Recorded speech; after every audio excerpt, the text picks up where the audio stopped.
ITV in association with Texaco.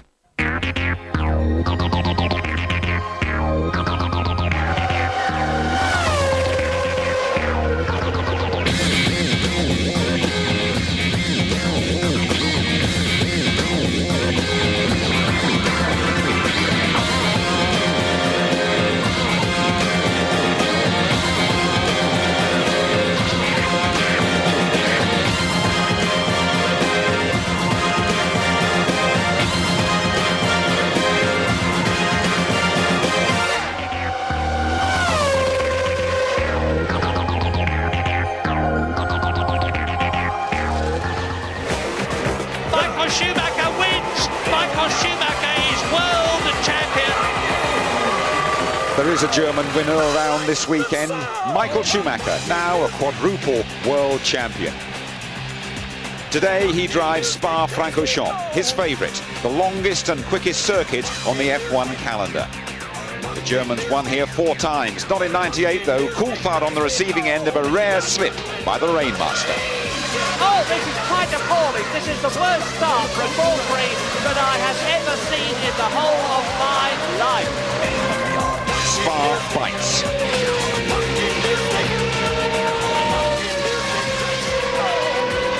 And it's Zonta in the other VAR. Well, this is quite appalling. There's no such thing as a small accident.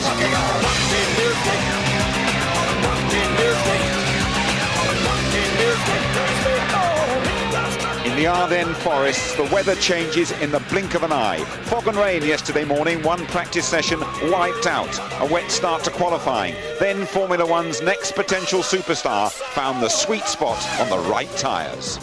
Surely this will easily be pole 3.5. That gets faster. Brilliant pole for Montoya. What's the weather going to do though? This is how it looks at the moment. It's getting cloudier and it's getting cooler, down to 15 degrees. Hello there.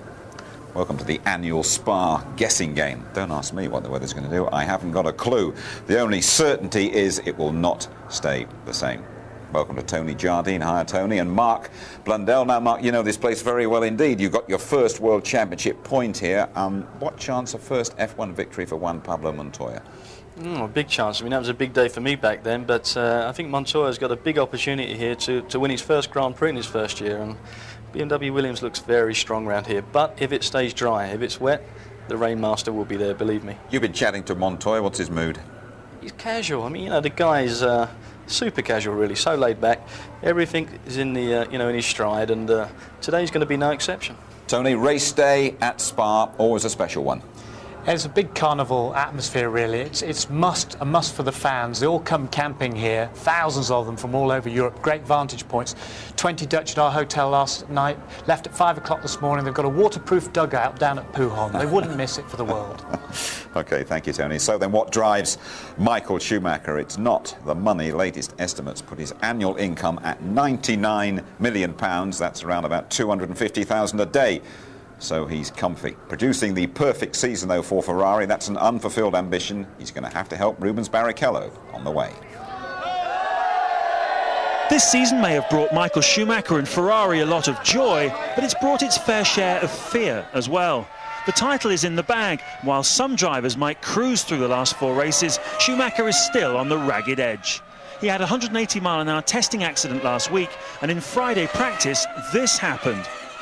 It was not dissimilar to the incident in the rain with David Coulthard 3 years ago. But then the championship was at stake. Now he's on the limit because he knows no other way to drive. It's not that I have to push. You know, I'm a racing driver. That's a natural ability. I sit there and I want to push. And then I just enjoy myself. I keep saying that people may have a problem to believe this, but you know, it's not a 8-hour job. You go in the morning, hate doing what you do, and then you come back and see your family. It's the other way around for me. I hate when I have to go home sometimes because I want to keep driving, and that's the way I am. I don't think he knows any other way. I mean, he's spent his whole career pushing, so I think to change your approach is. He just couldn't. He couldn't change his approach. He just knows how to compete. He knows how to drive as fast as he can, and I think it's the best thing for him. Schumacher identified Spa and Suzuka as the two races he wants to win, feeling that BMW Williams will be too powerful at Monza and Indianapolis. So finding himself third behind them on the grid here was not in his game plan. The Michelin situation looked to be in this special condition better. I mean, if we see a time gap of 2.6 seconds, I think that's much bigger than at any other time. One intriguing development this weekend was Schumacher's admission on Thursday that he is prepared to do whatever it takes to help teammate Rubens Barrichello finish second in the Drivers' Championship. There's limits to what we're allowed to do and what we can do. So we will operate to this. It means also including letting him win if you have the possibility. Sure. With the championship decided, no one has anything to lose in the last 4 Grand Prix, so the racing will be fast and intense. Clearly, Schumacher plans to be right in the middle of it, as he has been throughout the year. In the middle of it and helping Barrichello, then Michael Schumacher is quickest in morning warm-up. He could complete his century today. After first there is nothing. Well, that's according to McLaren boss Ron Dennis. Barrichello and Ralf Schumacher are both in front of Coulthard on the grid. They could overtake him in the standings today. Hakkinen starting back in 7th. He has been on pole here for the last 3 years. Montoya is there this time. Meantime, in the Constructors, Ferrari champions again, but Williams, both cars on the front row. They could get even closer to McLaren, and every point like gold dust as Sauber, British American Racing and Jordan scrabble for that 4th place. Right, let's review the qualifying hour. Nothing really happening for the first 20 minutes, and then, Tony, all about being on the right tyres at the right time. But also about Michael Schumacher and Spa, because the 10th time he's been here, he's never had pole position, which is unbelievable. He was trying very hard to do that. And for about the longest time, about 15, 20 minutes, he was out on intermediates and he was doing, 57s, then 56s, and he was the fastest guy out there. But they all knew that this track was drying. They all knew that they had to be out there in the dying seconds of this practice session and then going on to the dry weather tyres, which Schumacher did brilliantly, but he didn't have quite enough temperature in those tyres, and he ended up in 3rd place on the grid behind the BMW Williamses. McLaren got it wrong, but the Williams, Montoya in particular, absolutely spot on. Montoya was fantastic. Williams' timing of the event was the greatest low for me, but they only had 2 options. The fact that they had the wet tyre or the dry tyre, the intermediate with the Michelin's not working. But Montoya sticks a lap together out the pits, which is good enough to put him up there. But the big thing for Montoya was his second lap. Second lap, heating the tyres. He knows where the track's good, bad or indifferent. Pushes a little bit more. He was 15 kilometres quicker than Ralf Schumacher at the top of Eau Rouge. That's impressive. The guy's been hanging it out, and rightly so, he sits on pole position. And finishing 2.5 seconds clear of Michael Schumacher and setting that time as well, Mark, after 61 minutes of the session. There's no coming back from that, is there? And Tony, the McLaren boss Ron Dennis not happy and launching an official protest yesterday. What was that about? Well, yellow flags were out and a car was off. I think it was Heidfeld's car down at Stavelot, and so he protested 17 of the cars for not slowing down during that period. So that meant that the stewards had to take it seriously, look at all the telemetry of the cars, see if they'd slowed down. But at 8 p.m. last night it was thrown out and the grid stayed as it was because of the changing circumstances of the weather. Was that sour grapes from McLaren, or were they just looking to clarify things? I think clarity is the word there. Ron Dennis, knowing Ron Dennis as I do, he's always looking to clean up those grey areas. And if there is a grey area, and that really is one which came out yesterday, he wants to see where he can make it black and white. I don't think he got anywhere with it. It got thrown out, as you say, but he's always looking for the angle. Right then, Tony, race 14 of F1 2001. Just talk us through the grid. Well, Juan Pablo Montoya is superb, second pole position in 3 races, and Ralf Schumacher alongside him for the second time for BMW Williams with front row of the grid. Heinz-Harald Frentzen, an incredible 4th. He said I was hesitant, but Prost forced him to go out on the dry tyres towards the end. And Villeneuve, 6th place, that's his best in 14 races. Great for him. Hakkinen out too early on the dry tyres, but Fisichella, best grid position for Benetton Renault this year. Coulthard radioed in for dry tyres. That was denied because of the yellow flags. De La Rosa out-qualified Irvine again for the 4th successive race. Raikkonen and his teammate Heidfeld both had gearbox problems, and a lazy wrong tyre choice left him back there, and Button said the intermediate Michelins weren't working. Truly worst grid position for 51 races. Irvine back there, Bertie back there, and the last 4 on the grid were outside the 107% rule. Alonso, Verstappen, Marquez and Bernoldi, but they were allowed back in because of the weather changing. But it certainly was Williams' day. I wanted to be on the safe side since I thought I was first with the time I had, so I didn't want to risk too much. Then it turned out to be not enough pushing. Yeah, I think the timing was perfect. I think Ralph's as well. You know, he was right behind me, so he had a slightly better track than me, but, you know, I'll push a bit harder. We didn't have enough confidence in the intermediate tires, so we decided to go with the dry tires straight away, and that paid off then for us. Then. You can almost see it coming, that we needed to be just out at the end on grooves, or as it turned out on the slicks. And you know, I was having a bit of dialogue with the team, but unfortunately they didn't feel there was the time to make the change, so it was to try and make the best of a bad job really, and we paid the price. We're ninth. They've paid the price, the worst grid slot for David Coulthard for 3 years. Well, since the Hungarian Grand Prix, a couple of high-profile drivers have swapped team, and another change at the top at Jaguar as well. He was a bold appointment as principal of Jaguar Racing, but now the experiment is over. Bobby Rahal has gone back to America after being deposed by Niki Lauda, who now assumes full control of the team. The flashpoint was an offer Rahal is alleged to have made to sell Eddie Irvine to Jordan. It was the final straw for Jaguar, although Lauda puts a different spin on it. It simply came about that Bobby was doing 2 jobs, one in America and one here. And Formula One needs much more detailed work, really, in a way, because it's a lot of work, as you can see. And then we both came to an agreement that he goes back to the American side because this is where he's coming from. And it was a friendly departure, if you want to say so. Meanwhile, we've had the most significant driver move of the season. Jarno Trulli will leave Jordan after 2 years to go to Benetton, who become Renault next year. In exchange, Giancarlo Fisichella calls time on his 4-year career at Benetton to take Trulli's Jordan seat. Judging by the look on both drivers' faces, Jarno feels he's the winner in the deal. Giancarlo's expression reveals his true feelings. I'm very happy about that. I think for the future is the best choice because I got 3 years contract. I'm a little bit disappointed to leave the Benetton team because after 4 years I was very happy to continue with them, but that's the life. Well, I had 2 great seasons at Jordan. It was a very positive experience for me, but I think I always look for something better.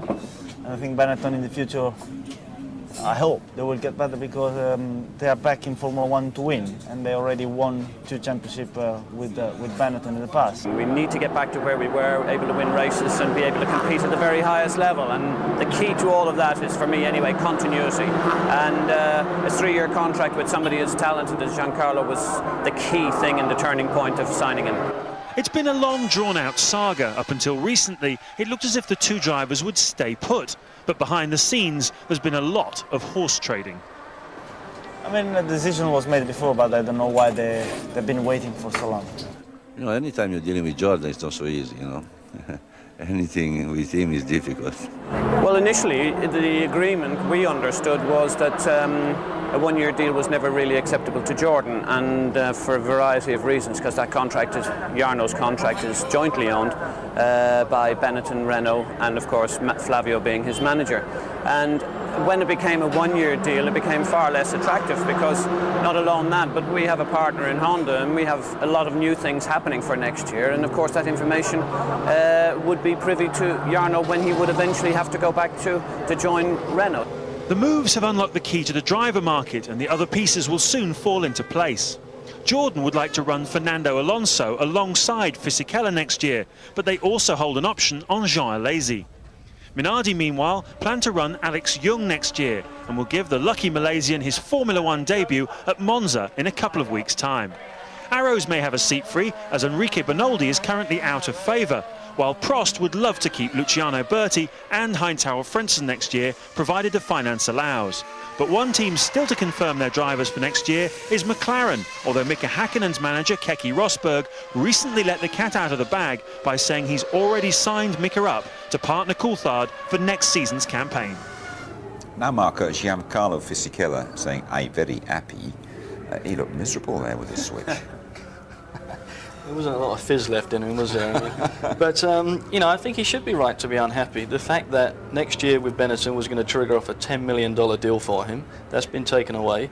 But more importantly for him, the likes of Renault coming back in to take that team over, they will be strong. They're such a powerhouse. They have been winners in Formula One. He knows that's the team to be. It's going to go forward. Truly's got the upper hand now with this switch. Tony, they call it the Piranha Club, don't they? And Briatore and Eddie Jordan both taking little bites out of each other there. Well, Mark and I were talking about it earlier. I mean, Flavio Briatore almost corners the driver market controls part of it because Trulli, Fisichella, Alonso, Webber, who's coming along, he controls that area. But what Eddie was saying there is Honda basically do not want to keep Trulli on for just that 1 year. And the rumour is that Honda are coming in with some very different technology for next year, quite a different engine, so they want to keep that to themselves. Just a word about Jaguar. You've worked with Niki Lauda, and can he pull the team round? Because I felt that Bobby Rahal wasn't doing a bad job there. I thought Rahal was doing a good job, but till you talk to some of the people on the inside. But the thing is, Niki is really, really prepared to learn, and he put his hand up yesterday after they messed up in qualifying and said, look, the buck stops here, which is a very good sign, but he's got a superb relationship with Irvine as well, and they're really working well together. And Irvine thinks he's going to do a super job, so do I. Thank you. Well, the motor racing world has been paying tribute to Ken Tyrrell, who died at the age of 77 after a lengthy battle with cancer. Here's Martin Brundle, Tyrrell driver in the mid-80s. It's a very sad time in Formula One.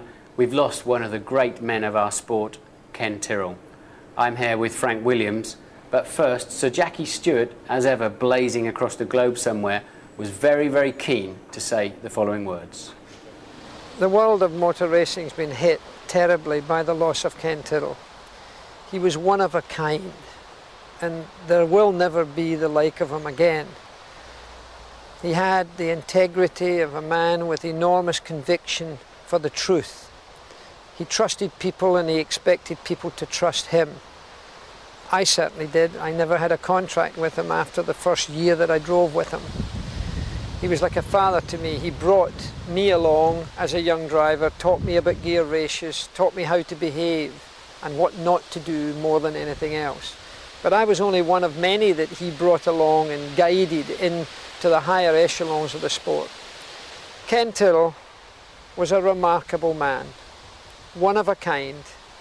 There'll never be the like again. It's the passing of an era, and motor racing has suffered a tremendous loss.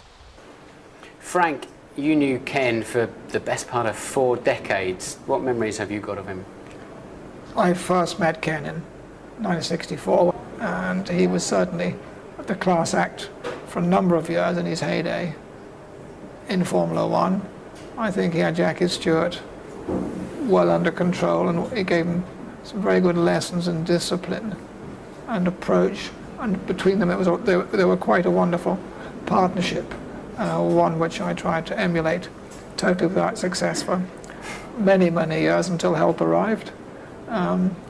Ken for me was a born racer, but there's quite a few of them about, but he also knew about racing. He understood it from top to bottom. Additionally, I would say for me he had crates and crates of bottle. He had just an endless courage, and the best memory I have of Ken is standing up to Bernie in our very argumentative Formula One team meetings, time after time. The only one of us who ever really stood up to Bernie. He was totally fearless when confronting the man, got the better of him quite often, and we all loved to see that happen because we couldn't do it. The love of his family was first and foremost in his life. He was a very strong family man, but he was so into Formula One. As you said, he was an enthusiast, wasn't he? I mean, I spoke to him just a couple of weeks ago, and he was still absolutely on the pace. Every question he asked me was really, he understood Formula One so well.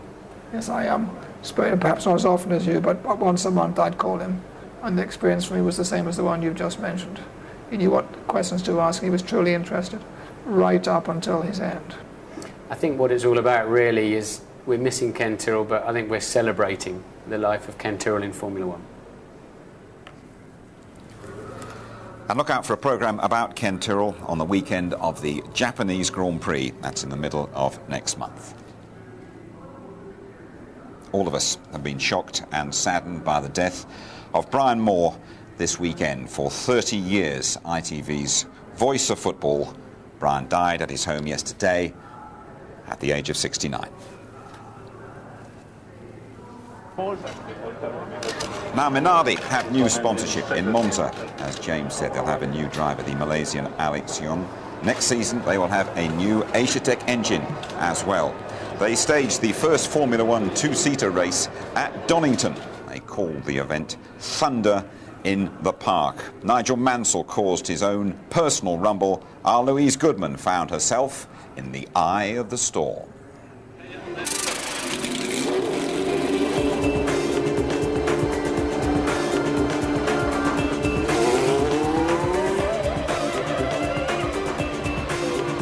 The European Minardi team had no less than 5 two-seater Formula One cars at Donington, and the day certainly met with a roar of approval from the lucky fans who got to experience the thrill of Formula One firsthand. That was super. Just awesome. Amazing, absolutely phenomenal. Businessman Jonathan Frost bid $55,000 in a charity auction for his chance to ride 2 up in a Formula One car, and Frost had a very special driver, former world champion Nigel Mansell. True to form, Mansell didn't spare the horses. Unbeknownst to his passenger, though, he hadn't seen anything yet. As always, the ITV Formula One pit crew were on hand to cast a watchful eye over the proceedings, but this time the job was a bit more hands-on than usual. That was unbelievable. You know, I hope you're feeling fit, because I've just done 3 laps and I'm absolutely creamy crackered. And you've got 12 coming up. Why? Why are you tired? It's physical. It's really physical. The G-forces on your neck, you know, we talk about them week in, week out on the telly, but, you know, until you actually feel them, massive loads either side through the Craner curves, huge on the brakes. And once they get racing, you know, and they're trying a little bit harder and everything else, I think it's very physical indeed, Lou. It's a rolling start and history is being made over the line. 5 two-seaters. The first Formula One two-seater race into Redgate, the first corner. Then on to the Craner curves. Tarso Marquez leads from Brazil. Now we're riding with Nigel Mansell. 2 cars ahead of him as he comes out of Coppice down the long straight. That's Jonathan Frost. He paid £30,000 to be there and he's enjoying it. But now Paul Stoddart leads in the only red car. Watch it. Nigel Mansell going through on the inside. And he takes the lead as Tarso Marquez pulls out of the race, and he's on fire. His passenger is literally having a hot seat. Last corner coming up.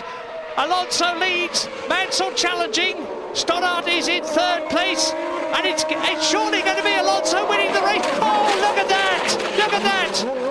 And Mansell looked perfectly all right. They were very, very lucky indeed. They being Fernando Alonso and me in the back of his car. Front of us just slowed right up coming out the corner. Thankfully nobody was hurt in the accident, but in my experience the podium was a much more dangerous place. It was a day to remember in many ways. I've got this little souvenir of my Formula One experience. You've already put 1 mark on it. I was just wondering if you wanted Is it my mark? That's your time. Put your official one on it as well for me.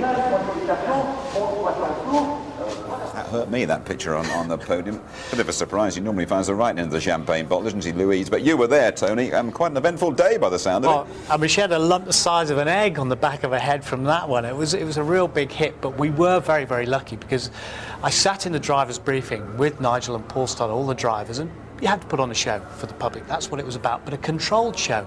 And what Fernando did, basically, with Louise in the back, he came round and realised, saw the checkered flag there, and eased off, backed off too early. Nigel, with the big prize winner in the back there, the man who paid $55,000, Jonathan Frost, right over the top. I was right there on the start-finish line with the film crews, and we feared the worst. The day had gone so beautifully, so brilliant. Look at this.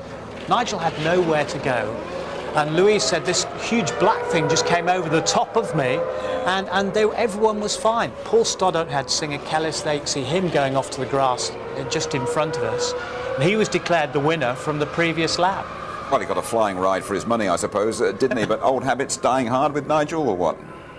Nothing changes, Jim, does it? I mean, you know, wherever Nigel is in the cockpit of a race car, it's going to be dramatic. And somehow I don't think that plan worked, though, did it? I think it was going to be preempted that he was supposed to win that race, and it didn't go according to plan. But it all looked a little bit avoidable to me at that speed. Yes, well, we can actually have a word with Nigel because he's paying us a flying visit here at the Belgian Grand Prix, and he's taken time out to chat to an old pal.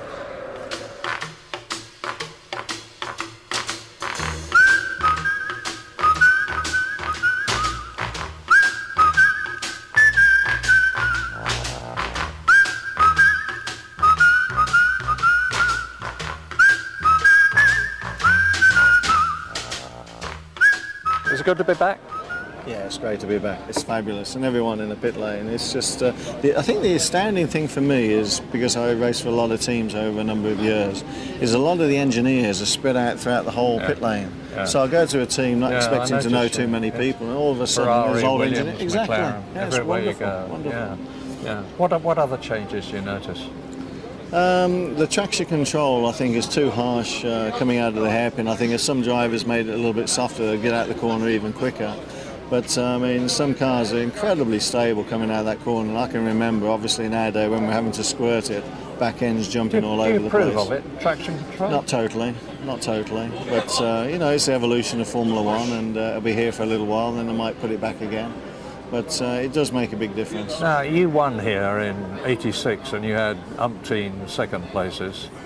Opinions of it as a track? Oh, it's a fantastic circuit. It's one of the most beautiful circuits on the calendar, especially if the weather's nice and the sun's out. It's up the top section. They've got some beautiful fast gear corners, which are very high speed, a lot of G, and you just got to technically get it right. Well, now, Michael Schumacher, Nigel, has almost done. Before you say anything else, he's brilliant. He's done such a brilliant job, not just as a driver, but as a human being. You know, I think Michael's a super guy, incredibly quick, and I think, you know, we've got even more to see in the coming years, and he is a superstar. What about David Coulthard? Did you think he ever had a chance of winning a championship this year? David had a fantastic chance at the beginning of the year. He was on a roll, he was close.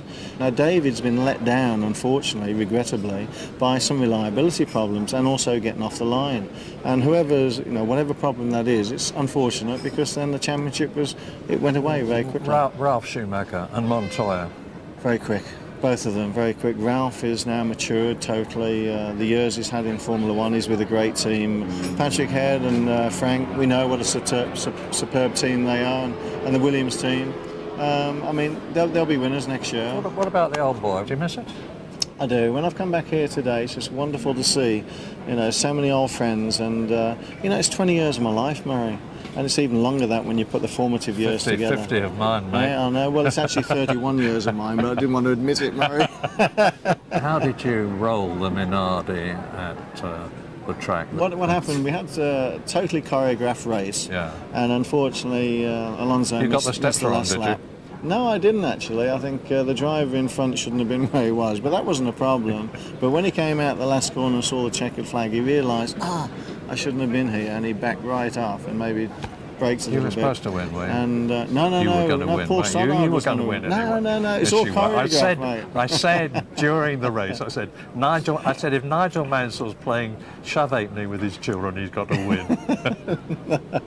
Not at all, Murray. Nigel, it's nice to see you. Thank you. Good to see you, Murray. Honestly, Michael, it wasn't my fault. It was down to that Fernando Alonso, believe you me. Nigel Mansell here chatting to Michael Schumacher, and Nigel Mansell will be absolutely delighted about a British winner here this weekend. His name is Justin Wilson. He's a 23-year-old Yorkshireman from Sheffield, the first ever British Formula 3000 champion. He's got a problem with his height. He's 6'3" tall. He is known affectionately as the Flying Giraffe. He finished second in Spa for the 5th time. This season he has won 3 times. Congratulations, and congratulations too from girlfriend Esther. Feels great so far, but I'm sure it'll be a while before it really sinks in. What we're working on at the minute, trying to get an F1 test, and from there we know where to look. So we're just speaking to a few teams, seeing what the possibilities are, and just see what comes out. I know it's going to be a long, hard task, and to do it on merit rather than bringing the money is always going to be much harder. So I just hope that you know, can do enough to do that, be excellent, and it's what I've worked for all my life, and you know, hopefully that's what I'll be doing. Well done, Justin Wilson. I understand that Eddie Jordan will give him a test later this month. When you rejoin us, we'll be driving Spa, all 22 corners, almost 4.5 miles around, top speed 200 miles an hour, plus Martin's grid walk.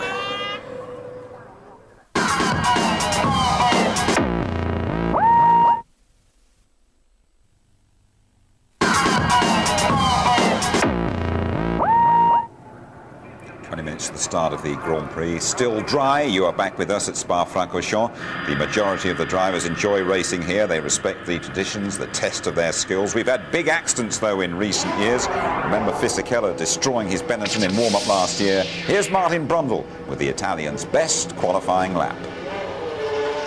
Let's have a look at the difficult track conditions that have given us such a topsy-turvy grid for today's Grand Prix. On board with Fisichella, the lights are blaring green. We're in play down to La Source. The first corner, a right-hand hairpin. First gear, just 40 miles an hour. Very, very damp on the exit. And heading downhill to Eau Rouge. It's damp all around. What will Fisichella make of this? About 175 miles an hour in these conditions. A little confidence lift at the foot of the hill and over Radion. Now just following that very narrow, dry strip as accurately as he can as he makes the long haul up to Les Combes. Seems forever, doesn't it? 185 miles an hour, braking gingerly into Les Combes. Switch to the left. Stay as left as you can. Malmedy corner. Very slippery on the exit. Fisichella playing the throttle nice and smoothly. Downhill now. No braking problems, just 60 miles an hour through this long apex. Over to the right immediately, a left sweeper, about 95 miles an hour. You build speed quite easily as you head down to Pouhon. About 130 miles an hour on the way in. Long time before he hit the throttle, but then he hit it very hard, building speed quickly towards the Fagnes chicane. Down to just 85 miles an hour. Even downshifting can be a problem in these conditions. Stay left. Be careful of that curb on the right. This time around, the white painted lines will be treacherous. You're heading towards Stavelot to join the old part of the racetrack. Again, quite gingerly applying the throttle and a long sweeping right and left-hander before Blanchimont, building up to over 190 miles an hour. The end of the lap is soon upon us. Not a hint of a lift through there. Amazing driving from Fisichella. Total confidence. And now the bus stop. The cones on the left prevent you from taking too much of the curb. Sweeping through the exit is bumpy. It'll be very, very slippery this afternoon. Red lights are on. The session is over. Fisichella in the top 10.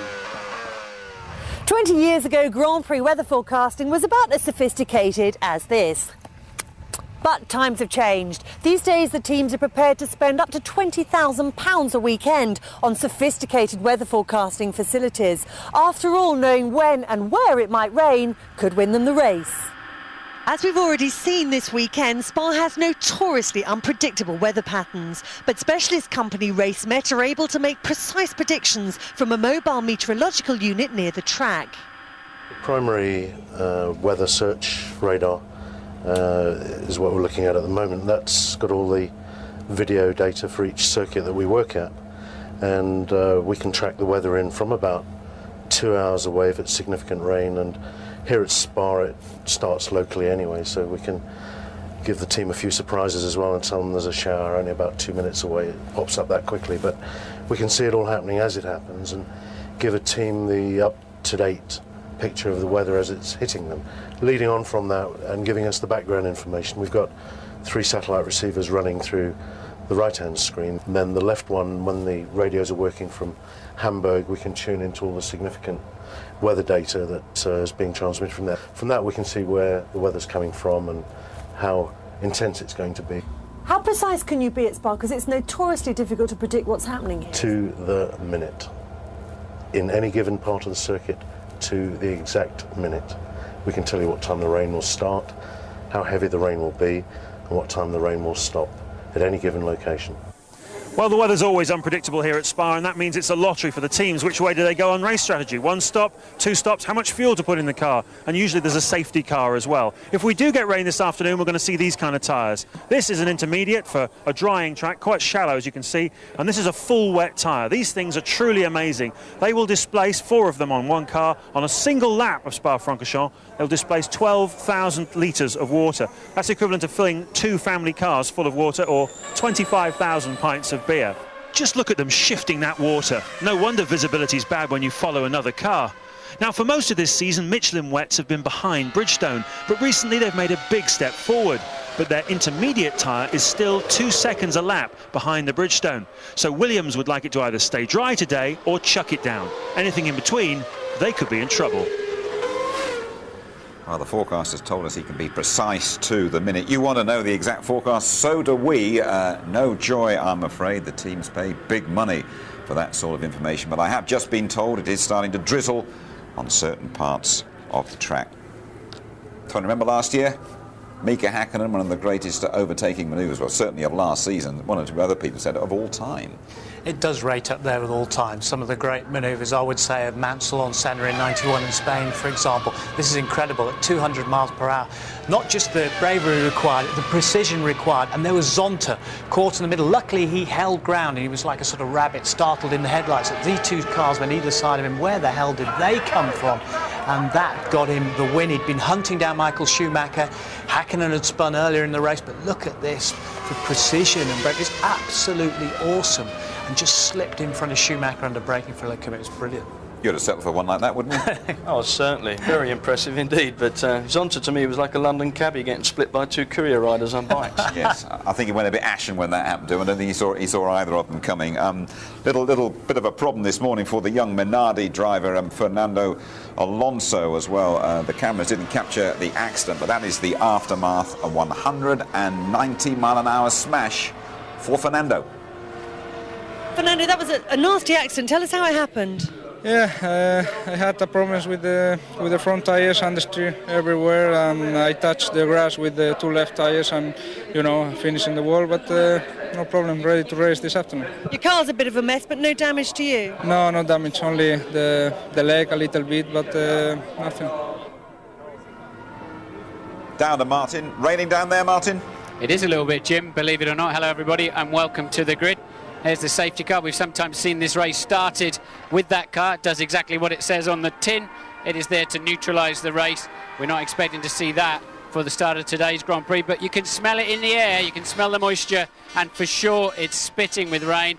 The team bosses and managers that I've spoken to are all saying that they're not expecting rain, but of course there's almost a little microclimate here, all of its own. Well, if you've looked at the grid, you will have noticed that there are 3 German drivers and 0 English drivers, but we still win on aggregate in that case then, don't we? But the pole sitter, Montoya, doesn't want to talk to I gave him a thank you very much, Karl-Heinz, that's much appreciated. He wants to keep concentrated, he's desperate to win his first Grand Prix. So let's see if we can find fellow front row sitter Ralf Schumacher. Is he around? Can't see him anywhere at the moment, so he's obviously off the grid. Can anybody see Ralph? I wanted to have a quick word with him, but maybe I'll come back and find him in a jiffy. So there's a very topsy-turvy grid, and in 4th place, incredibly, we have Heinz Harald Frentzen. Let's see if I can find this particular German driver. Poke around in here. Is he up to talking today? Yeah. Heinz Harald, quick word for ITV? Yeah. Good stuff. Congratulations, 4th place on the grid. Did you expect that before you came here? No, actually not. It was very special circumstances yesterday in qualifying, and I have to say we are very happy with this result, but we're going to see now in a race how competitive we can be on constant conditions. It will be tough for us, that's for sure. But you were quick in the warm-up. Yes, we managed to improve the balance of the car since Hungary, and we have made some steps forward. So it will be better anyway since Hungary, that's for sure. I don't know whether you noticed, but both Jordans are behind you on the grid. Well, I didn't look that far behind, actually. Nice one. So what weather are you expecting today? Well, For me, it's okay. It can happen everything. If it rains or not, it's good for us. If we have some action in a race. Yep. Good luck. Thanks for talking to us. Let's have a little wander around and see who else is around. If Rubino is in his car yet or hanging around, I wouldn't mind seeing Rubens. He's, well, I won't see Rubens here. This is Michael's car. Rubens is behind. Michael has done his normal TV interview. He only does one, and that's for his contract with the German TV. Rubens has had a very quiet weekend, really. We haven't seen too much of him this weekend. How long have I got left? I've got a minute left. I don't know if we can have just a quick word before he gets his earplugs in. Just a quickie before your earplugs go in, Rubino. I was saying a rude word here. I hope you haven't got that. No, we didn't pick it up. Okay. I promise you. I didn't hear it anyway. Everything okay? You've had a quiet but successful weekend. Well, you know, I think it's very successful on the point of, you know, I was the first one to have the wets on qualify. But I'm back in 5th, didn't have a very good warm-up, but I didn't have a good one either in Hockenheim, so I'm hopeful. Yeah, and what weather are you expecting here at Ferrari? It's very difficult, but as you know, it's going to rain at some time during the race. It's going to rain. All right, somebody trying to stick something in your ear. I'll let you get on with it. Back to you in the studio, Jim. Thanks very much indeed, Martin. Don't worry, you'll sort out those Ferraris for the race. Let's get a couple of final thoughts. So we Mark Blundell first of all. I think good opportunity for Montoya. The problem's going to be whether it's going to rain, and as anybody knows, it could happen any minute. And if that does happen, Ferrari Michael Schumacher will come to the front and go into the distance. Tony Jardine? Well, just going to really enjoy it. You know, savouring the Belgian Grand Prix, especially with the mixed weather conditions. Anything could happen, but I'm really going to enjoy it. Thank you very much indeed, Tony. So there we are then, the cool Colombian Juan Pablo Montoya on pole, and Montoya out to emulate Michael Schumacher and win his first Grand Prix at Spa-Francorchamps. German sport needing a spot of tender, loving care today. The world champion a win away from that 50-second victory, and that would make him the most successful driver of all time. 51 apiece, Michael Schumacher and Alain Prost. We've heard from Heinz Harald Frentzen, very relaxed indeed. Jacques Villeneuve, two jokers really in the top 6. Ferrari's Barrichello. Will Michael Schumacher, as he said, help teammate Rubens Barrichello during the race? And way back, we haven't even seen them, the McLarens, David Coulthard and Mika Hakkinen, who has gone well round here. They have to rescue their weekend. We're all looking anxiously towards the sky. Rain is around the corner, and we are all primed for the Belgian Grand Prix.